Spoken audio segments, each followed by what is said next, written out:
Hallo meine Freunde, schön, dass ihr wieder dabei seid. Heute backen wir uns einen Apfel-Hefezopf. Weil wir euch daran erinnern könnt, habe ich richtig viel Apfelkompott übrig und den verwende ich für diesen herrlich leckeren Hefezopf. Und da bereiten wir erstmal den Teig vor, indem wir alle Zutaten für den Teig vorbereiten. Das heißt, wir mischen zum Beispiel Salz mit Zucker und geben Mehl in eine Schüssel. Auch vermischen wir frische Hefe schon mal mit Milch. In die Schüssel kommen aber noch weitere Zutaten hinein, wie zum Beispiel flüssige Butter und ein Ei. Eine außergewöhnliche Zutat ist hier der Quark. Den gebe ich auch noch hinzu und der sorgt dafür, dass das Ganze noch saftiger wird nachher zum Schluss.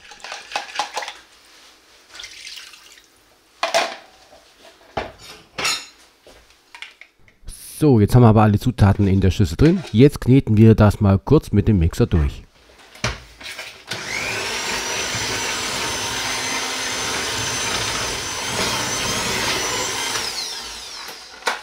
Ja, und dann zum Schluss kneten wir das Ganze mit der Hand gut durch, damit eine runde, durchgeknetete Form entsteht. Und diesen Teig, den lassen wir dann für 30 Minuten ruhen. Ich gehe da so vor wie bei meinen Pizzateigen. Der eigentliche Knetvorgang, der kommt noch. In der Zeit können wir schon mal den Apfelkompott vorbereiten, indem wir den Apfelkompott in einen Kochtopf geben und langsam erhitzen.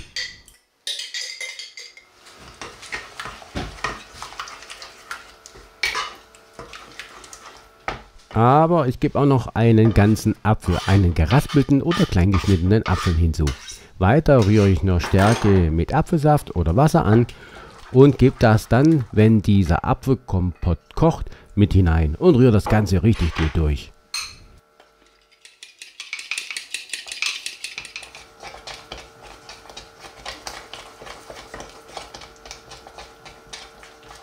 Wir stellen anschließend dann diesen Apfelkompott zur Seite, damit er schön abkühlen kann.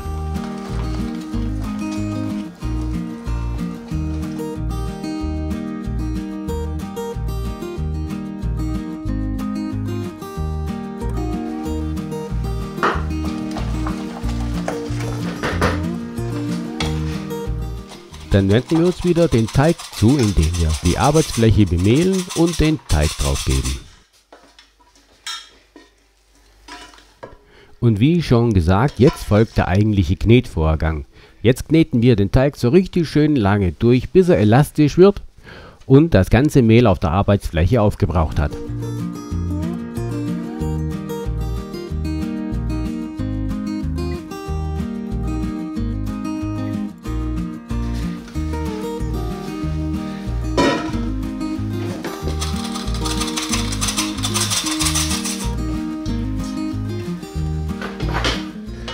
Eine Stunde lassen wir jetzt den Teig ruhen und bevor wir den jetzt wieder aus der Schüssel herausholen, rühren wir den Apfelkompott nochmal gut durch. Denn wenn wir jetzt den Teig schön ausgerollt haben, geben wir den Apfelkompott da drauf. Und zum Ausrollen des Teiges bemehlen wir kurz mal die Arbeitsfläche. Und wie ihr seht, der Teig hat sein Volumen verdoppelt. Jetzt bemehlen wir noch die Oberfläche vom Teig und dann rollen wir ihn so richtig heftig aus, dass er eine richtig große Fläche hat. Am besten wäre es natürlich, wenn er eine quadratische Form erhalten würde, aber das geht meistens nicht immer. Also gucken wir einfach nur, dass er annähernd quadratisch wird, dass er nachher später beim Zusammenrollen einen gleichmäßigen Durchmesser erreicht. Und wie schon angekündigt, geben wir jetzt den Apfelkompott drauf und verteilen ihn schön gleichmäßig auf der Oberfläche. Gleich danach rollen wir dann den Teig schön stramm auf.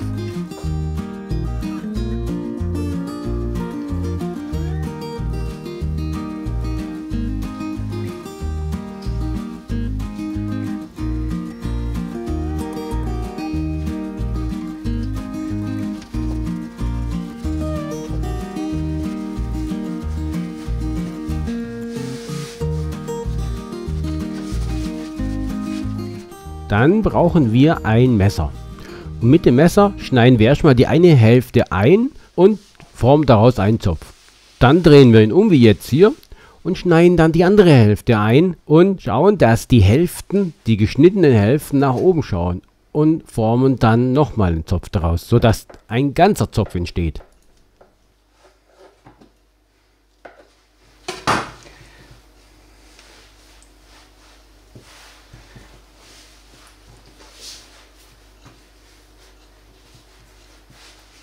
Und diesen ganzen Zopf heben wir anschließend auf ein Backblech drauf, das wir vorher schon mit Backpapier begleitet haben.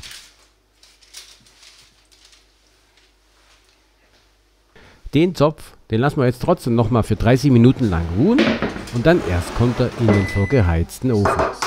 Wenn es dann soweit ist und der Ofen die Temperatur erreicht hat, schlagen wir kurz ein Ei auf, rühren das gut und kräftig durch und bestreichen anschließend damit den Zopf, bevor er in den Ofen kommt.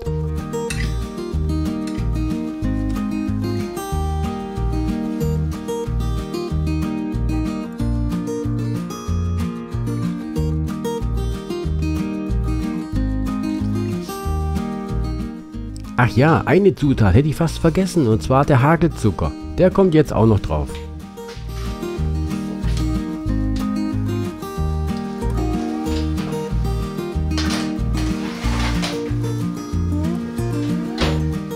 So, jetzt aber wieder raus aus dem Ofen und dann lassen wir ihn kurz ein bisschen abkühlen, so für eine halbe Stunde, und dann können wir ihn auch schon anschneiden. Bei lauwarm schmeckt dieser Hefezopf am besten.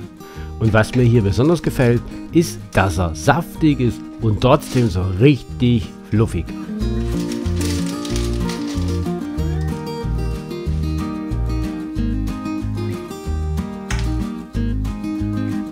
Okay, ich hoffe, das Rezept mit dem Apfel-Hefezopf hat euch gefallen und ich hoffe, ihr seid wieder bei der nächsten Folge von Nobis Kochstunde wieder mit dabei.